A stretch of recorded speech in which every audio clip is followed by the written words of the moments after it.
કાંકરેજ તાલુકાના મુખ્ય મથક શિહોરી પોલીસ પરિવાર દ્વારા તિરંગા યાત્રા કાઢવામાં આવી। સ્થાનિક આગેવાનો સહિત વિદ્યાર્થીઓ જોડાયા। તિરંગા યાત્રામાં પ્રાપ્ત વિગત અનુસાર સમગ્ર દેશમાં આઝાદી કા અમૃત મહોત્સવની ઉજવણી કરવામાં આવી રહી છે, જેમાં 15 ઓગસ્ટના દિવસે આપણા ભારત દેશના ગુજરાત રાજ્યના દરેક જિલ્લા, તાલુકા, ગ્રામ્ય અને શહેરી વિસ્તારમાં હર ઘર તિરંગાનું વડાપ્રધાન નરેન્દ્રભાઈ મોદીએ નિર્ધારિત કરીને આખો દેશ ભારત માતાના તિરંગા સાથે ઝળહળી ઉઠશે। ત્યારે ઉત્તર ગુજરાતના બનાસકાંઠા જિલ્લાના કાંકરેજ તાલુકાના મુખ્ય મથક Shihori police station PSI MB Patel અને police staff, Shihori unit home guard GRD તેમજ શિહોરી હાઈસ્કૂલના વિદ્યાર્થીઓ અને કર્મચારીઓ સહિત જિલ્લા ભાજપના પૂર્વ મહામંત્રી ભરતસિંહ ભટ્ટેસરિયા, ગામના આગેવાનો અને અગ્રણીઓ જોડાયા હતા અને શિહોરી હાઈસ્કૂલ ખાતેથી તિરંગા યાત્રાનું પ્રસ્થાન કરાવ્યું હતું, જેમાં શિહોરી મેઇન બજાર થઈને પાટણ નાણા પાસે આવેલ વાદળી ગૌ માતાના સ્ટેચ્યુથી પરત ફરી હતી અને ઉપસ્થિત મહાનુભાવોનો શિહોરી પીએસઆઈ એમબી પટેલે આભાર વ્યક્ત કર્યો હતો અને જણાવ્યું હતું કે તિરંગો ઝંડો આપણા ભારત દેશની આન બાન શાન છે। ત્યારે દરેકના ઘરે તિરંગો ફરકાવીને આપણી દેશપ્રેમની ભાવના વ્યક્ત કરીને હર ઘર તિરંગા યાત્રાને સફળ બનાવીએ।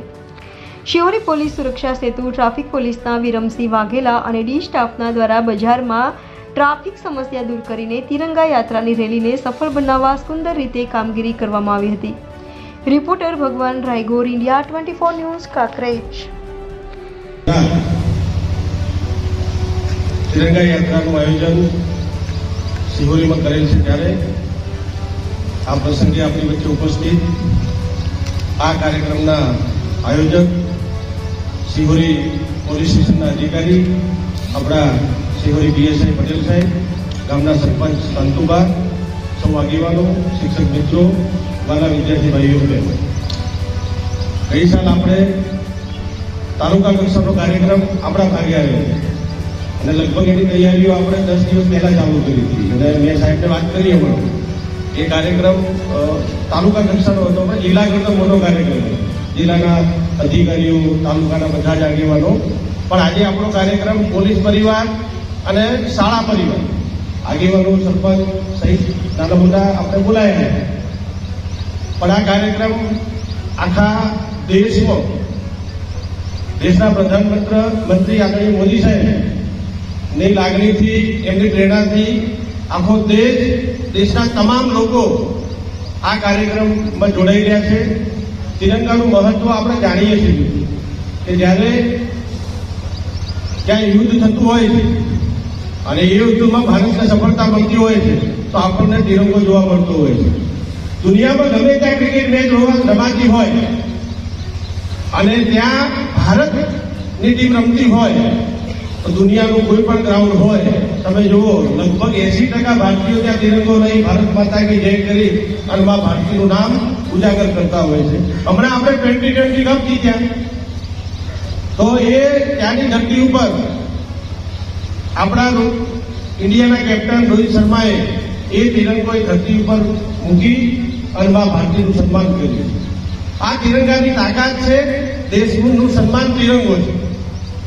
તમે બધા જાણો છો કે વચ્ચે યુક્રેન અને રશિયાનું યુદ્ધ ચાલુ હતું અને આપણા ઘણા બધા વિદ્યાર્થીઓ, ઘણા બધા આપણા નાગરિકો એ યુક્રેનમાં ફસાઈ ગયા હતા અને એ યુદ્ધ આખી દુનિયા જોઈ હતી, કેટલું ભયંકર યુદ્ધ હતું।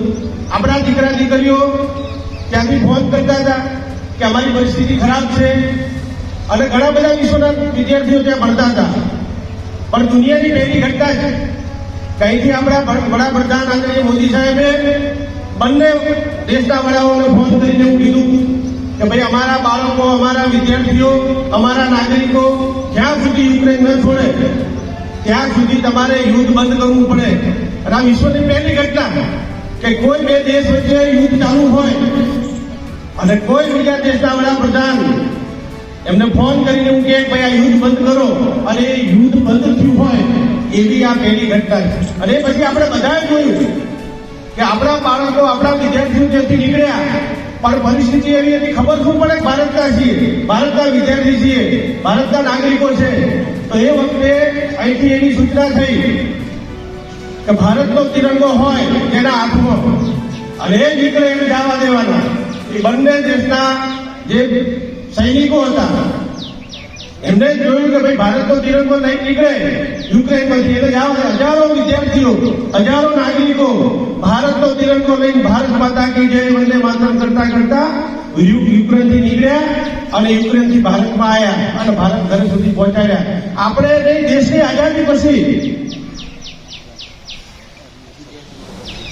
આપણે જેટલા લોકો ભણ્યા છે અને જે પહેલા ધોરણમાં દાખલ, દેશની આઝાદી પછી જેટલા લોકો પહેલા ધોરણમાં દાખલ થયા પછી ભણ્યા પછી નોકરી કરી નિવૃત્ત થયા, પણ જે લોકો પહેલા ધોરણમાં દાખલ થયા હોય ત્યારથી વિશ્વ વિજય તિરંગા પ્યારા ઝંડા ઊંચા રહે અમારા, આવું આપણે ગાતા હતા. આજે આપણે કહીએ, આપણા વડવાઓ ગાતા હતા, પણ એ તિરંગાની તાકાત એ આપણે યુક્રેનમાં જોઈ. નરેન્દ્રભાઈ મોદી સાહેબે આ તિરંગાની તાકાત વધારવાનું કામ, આ દેશની ગૌરવ વધારવાનું કામ કર્યું છે. ત્યારે આજે પણ આ તિરંગા સાથે, આ બાંધ સાથે આપણે આજે આ તિરંગા યાત્રા કાઢી અને દેશ મજબૂત થાય, દેશ સુરક્ષિત બને, દેશ સ્વસ્થ બને, એના માટે આપણે પ્રયત્નો કરીએ. ફરી એક વખત પોલીસ પરિવાર દ્વારા આ કાર્યક્રમ જે આયોજન કર્યું છે એ બદલ પોલીસ પરિવારને, આપણા પીએસઆઈ પટેલ સાહેબને હું ખૂબ ખૂબ અભિનંદન આપી એમનો આભાર માનું છું, એમનું સ્વાગત કરું છું. ભારત માતા કી જય. એ બદલ તમામનો દિલથી આભાર, તમામનો દિલથી આભાર માનું છું. તેમજ આ શિવરી ટાઉનની આપણે તિરંગા યાત્રા ખૂબ જ ભવ્યથી ભવ્ય બનાવવાની છે. તે બદલ આપ સર્વે મિત્રોનો સાથ અને સહકાર ચાહું છું. આજે આપણે બધા અહીંયા ઉપસ્થિત રહ્યા એ બદલ તમામનો ખૂબ ખૂબ આભાર. Thank you.